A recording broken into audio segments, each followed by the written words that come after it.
ऐसे पेजों को हटाने की जरूरत है जो संविधान के खिलाफ और तमाम तरीके से आरक्षण खिलाफ, एससी के खिलाफ ये मुहिम इस देश के अंदर बनाने की तैयारी कर रहे हैं। और हम इस प्रेस वार्ता के माध्यम से उनको और तमाम लोगों को बोलना चाहते हैं कि दलित किसी प्रकार से भी अपने हक अधिकार को छीनने कतई नहीं देगा, हम उसके लिए तैयार हैं। वो जो लोग आरक्षण हटाओ कार्यक्रम चला रहे हैं इस देश के अंदर, क्या वो ये जानते हैं कि इस देश के अंदर दलितों की स्थिति क्या है? क्या वो जानते हैं कि दलितों के साथ कितना अत्याचार, कितना भेदभाव अभी वर्तमान में चल रहा है? क्या वो जानते हैं कि इस देश के अंदर कितने बड़े पैमाने पर आंकड़े जो दलितों के खिलाफ है? आरक्षण अभी 50, 70 साल, 80 साल की आजादी के अंदर तमाम लोगों के एक पेट में दर्द सा उठ गया है कि ये लोगों ने पता नहीं क्या कर दिया। शहरों को आप लोग देख रहे हैं कि गांवों की स्थिति, आज भी दलित चप्पल पहन के नहीं निकल सकता, ऐसी स्थिति बड़े पैमाने पर दिखाई दे रही है। और आरक्षण को लेकर, आरक्षण हटाओ को लेकर कार्यक्रम बन गया। लेकिन इस देश के अंदर जो लोग पेज बन रहे हैं, जैसे सीजेपी के तर्ज पर यह पेज बना कि आरक्षण हटाओ, उनको लगा कि इसी तर्ज पर लोग इकट्ठा हो जाएंगे। उनको लगा इसी तर्ज पर, चाहे वो संघ हो, चाहे बीजेपी हो, चाहे आरएसएस हो, उनको लगता है कि इसी तर्ज पर हम लोगों को इकट्ठा कर कि हम लोग एक बड़ी मूवमेंट खड़ी कर देंगे।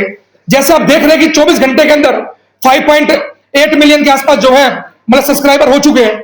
लेकिन मैं सब मानता हूं कि आंकड़े सारे के सारे एक तरीके से देश को मोबिलाइज करने के लिए, देश को फर्जी आंकड़े दिखाए जा रहे हैं, ताकि जिस कारण से देश के अंदर एक मतलब ऐसी स्थिति पैदा हो कि लोग आंदोलन के लिए आए।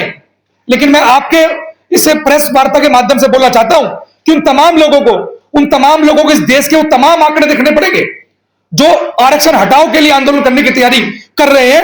उनको सबसे पहले उस आंकड़ों पर नजर मारनी पड़ेगी कि जहां पर दलितों की स्थिति क्या है। आज भी दलितों की स्थिति इस देश के अंदर यह है कि वो पानी नहीं पी सकता। आज भी दलितों की स्थिति यह है कि वो सार्वजनिक रोड पर, सार्वजनिक शमशान घाट पर वो अपने घर के व्यक्ति को जला नहीं सकता। तो ऐसी स्थिति के अंदर आप ये देखिए, आरक्षण समानता के लिए लाया गया। आरक्षण समानता के लिए होगा। आपने देखा होगा, मैं आपको एग्जांपल देता हूं एक।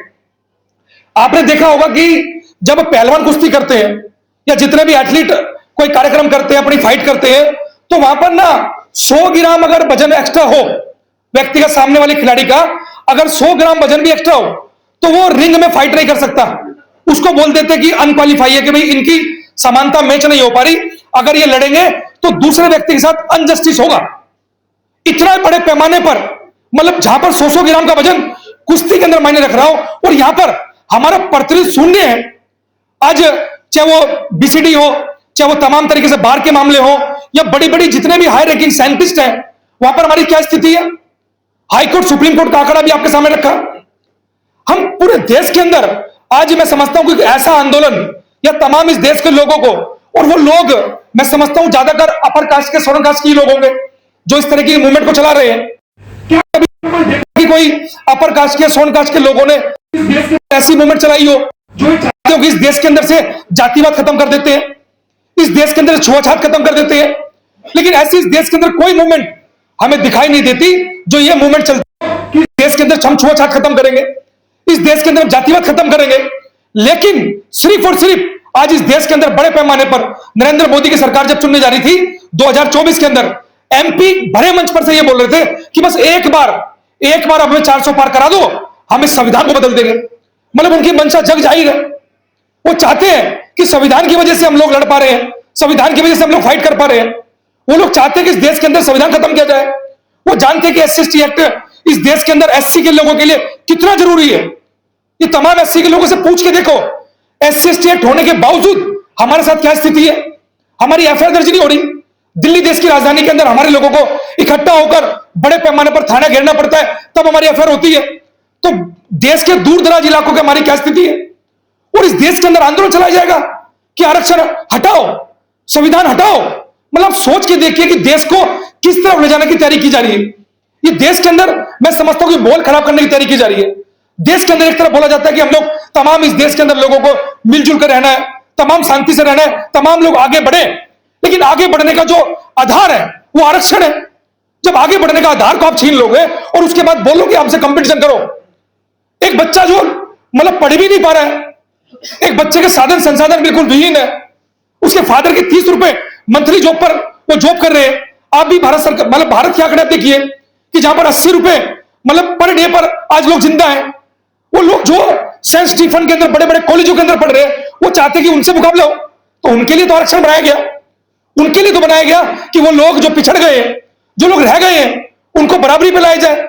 लेकिन इस देश के अंदर ये बड़ा खतरनाक माहौल बनाया जा रहा है, इस देश के अंदर ये बड़ा खतरनाक षड्यंत्र लगाया जा रहा है कि किस तरीके से दलितों को दलित रखा जाए, किस तरीके से दलितों को इस देश के अंदर आगे जो बढ़ चुके हैं उनको दोबारा पीछे बढ़ाया जाए। और जबकि आगे की स्थिति क्या है, अभी बताया कि हाई कोर्ट के अंदर हमारा प्रतिनिधित्व क्या है 2008 से तो 2026 तक, अभी कोई दिल्ली हाई कोर्ट के अंदर मैं समझ रहा हूं एक भी जज एससी का नहीं है।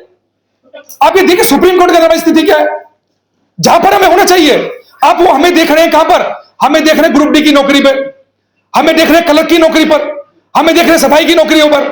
तो वो जो जहां पे देखा जा रहा है, जहां पर आरक्षण की असल में जरूरत है, वहां पर तो हम नगन हैं, वहां पर तो हम शून्य हैं।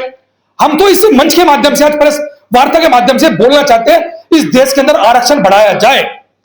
ये आंदोलन जो आरक्षण बचाओ का आंदोलन है ना, ये आरक्षण बचाओ के साथ साथ आरक्षण बढ़ाओ का भी आंदोलन है। और हम इस मंच के माध्यम से, इस प्रेस वार्ता के माध्यम से ये बोलना चाहते हैं उन तमाम लोगों को जो इस देश के अंदर ये चाहते हैं इस देश के अंदर से आरक्षण खत्म हो। मैं समझता हूं कि 5 मिलियन की जगह अगर जैसे सीजेपी के जो जितने मिलियन में जल्दी जल्दी बढ़े, इससे भी अगर डबल क्वांटिटी में बढ़ेंगे तो दलित इस प्रोटेस्ट को लड़ने के लिए पूर्ण रूप से तैयार है। और वो मानवतावादी लोग आज खड़े हो चुके हैं। हम किसी भी कीमत पर आरक्षण को भी, SC/ST एक्ट को भी संविधान के दायरे में रहकर शांतिपूर्ण तरीके से हम जो उचित होगा हम करने के लिए पूर्ण रूप से तैयार है। लेकिन हम ये बोलना चाहते हैं कि आप लोगों को समझना पड़ेगा, इस प्रेस वार्ता के माध्यम से बोलना चाहते हैं कि तो जो जितने भी लोग इस तरह का आंदोलन की भूमिका बना रहे हैं, जो लोग जुड़ रहे हैं, मैं समझता हूं कहीं ना कहीं उनको संविधान को समझने की जरूरत है। कहीं ना कहीं आरक्षण की जो परिभाषा है, आरक्षण का जो डेकोरम है, उसको समझना पड़ेगा। SC/ST एक्ट क्यों बना उसको समझना पड़ेगा। तब जाकर मैं समझता हूं कि जब वो लोग समझ जाएंगे, एक मोब है, उस मोब को मोबिलाइज किया जा रहा है दलितों के खिलाफ। और बड़े पैमाने पर आप देख ही रहे हैं कि बड़े पैमाने पर दलितों को लेकर समय समय पर ऐसी न्यूज, ऐसा सिस्टम लगातार निकल रहा है जिसमें दलितों को डाउन करने का मामला चल रहा है। अरे आज भी 70-80 साल की आजादी के बाद आप ये सोचिए, आईपीएस अधिकारी को, जैसे बताया, आईपीएस अधिकारी को 100 पुलिस वाले साथ रखने पड़ते हो तब बारात निकलती हो। घोड़ी पे चढ़ने पर, मूंछ रखने पर, भैंस पालने पर आज भी हमारी पिटाई चल रही हो और उसको बोला जा रहा है कि आरक्षण खत्म कर दिया जाए। मैं समझता हूं कि अभी नरेंद्र मोदी की तमाम सरकारें, ये तमाम भाजपा, तमाम कांग्रेस, जितनी भी सरकारें रही, वो दलितों को, अभी भी नरेंद्र मोदी जी ने हमारे पैर धुए दलितों के, कि दलितों के पैर धुए। वो बोल रहे हैं कि दलितों को मत मारो, मुझे गोली मार दो भाई। नरेंद्र मोदी जी बोल रहे हैं, क्यों बोल रहे हैं? क्योंकि वो जानते हैं दलितों पर अत्याचार चल रहा है। और वही लोग जो इस देश के अंदर एक पेज बनाकर मोबिलाइज कर मैं समझता हूं कि सरकार को भी इसके अंदर इंटरफेयर करना चाहिए। और सरकार को ऐसे लोगों पर जो इस तरह के संविधान के खिलाफ इस देश के अंदर आरक्षण की मुहिम पैदा करने जा रहे हैं, कि आरक्षण खिलाफ जो मुहिम पैदा करने जा रहे हैं, मैं समझता हूं कि सरकार को भी इस तरफ सोचकर ऐसे लोगों को पेज का बायकॉट करना चाहिए। अभी अगर सही दृष्टि में सरकार के खिलाफ कोई मामला बनता है तो सरकार मीडिया के माध्यम से उसको बैन कर देती है, सरकार उनके मतलब ट्विटर अकाउंट को उड़ा दिया जाता है। तो ऐसे ही मैं समझता हूं कि ऐसे पेजों को अब उड़ाने की जरूरत है, ऐसे पेजों को हटाने की जरूरत है जो संविधान के खिलाफ और तमाम तरीके से आरक्षण खिलाफ, SC के खिलाफ ये मुहिम इस देश के अंदर बनाने की तैयारी कर रहे हैं। और हम इस प्रेस वार्ता के माध्यम से उनको और तमाम लोगों को बोलना चाहते हैं कि दलित किसी प्रकार से भी अपने हक अधिकार को छीनने कतई नहीं देगा, हम उसके लिए तैयार हैं। हमें यह बता दिया गया है कि आरक्षण को लेकर कि आरक्षण कोई ना गरीबी हटाओ उन्मूलन कार्यक्रम चल रहा है। तो देश के अंदर आरक्षण को लेकर ये दिमाग में बिठाया जा रहा है कि आरक्षण से ये लोग पता नहीं कितना आगे पहुंच चुके हैं, कितना आगे बढ़ चुके हैं। लेकिन अभी आंकड़े आपके सामने पेश किए गए और पूरे देश के आंकड़े आपके सामने हैं। आरक्षण हमारा प्रतिनिधित्व का मामला है, लेकिन प्रतिनिधित्व के मामले पर आप ये देखिए हमारा प्रतिनिधित्व है कहां पर, जहां पर आज हम लोगों ने आरक्षण बचाओ आंदोलन की शुरुआत कर रहे हैं कि आरक्षण बचाओ आंदोलन। तो ऐसा क्यों करना पड़ रहा है?